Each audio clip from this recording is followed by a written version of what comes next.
Dan ini dia teman-teman, kalian perhatikan ini tanpa menghilangkan data-data sama sekali. Pada kesempatan kali ini saya akan berikan cara termudah dan terbaru untuk mengatasi HP Samsung yang mendadak hang tidak bisa disentuh. Jadi untuk kalian pengguna HP Samsung yang mendadak HP-nya tiba-tiba macet ya, di bagian layar sentuhnya tidak bisa disentuh, saya sarankan jangan buru-buru dibawa ke tukang servis, karena belum tentu kerusakan HP Samsung kalian itu sudah kena di bagian LCD-nya teman-teman. Nah, untuk cara mengatasinya, langkah ini adalah penanganan yang pertama. Untuk penanganan yang pertama, silakan kalian restart secara paksa HP Samsung kalian. Untuk merestart atau mematikan ulang secara paksa tanpa menghilangkan data-data penting, kalian tekan secara bersamaan di bagian tombol volume bawah beserta tombol power secara bersamaan.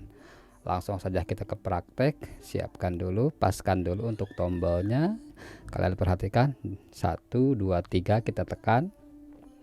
Oke, jika muncul tampilan seperti ini, kita tahan saja terus sampai nanti HP Samsung ini akan merestart tuh. Ya sudah mati untuk HP Samsungnya, kita lepaskan saja kedua tombol ini. Nah, sekarang kita tinggal tunggu sampai HP Samsungnya masuk ke menu awal. Oke, sudah keluar untuk logo Samsung, tinggal kita diamkan terus. Oke.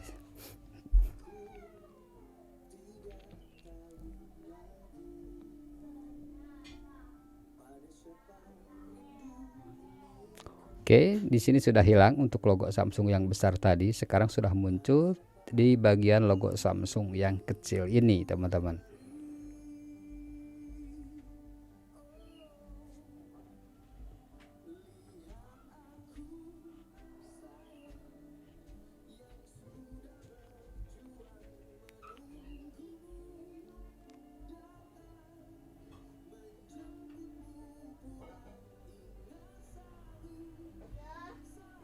Dan ini dia teman-teman, kalian perhatikan ini tanpa menghilangkan data-data sama sekali.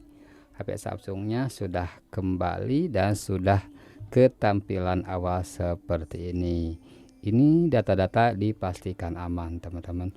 Oke, selamat mencoba. Terima kasih. Semoga informasi ini bisa bermanfaat.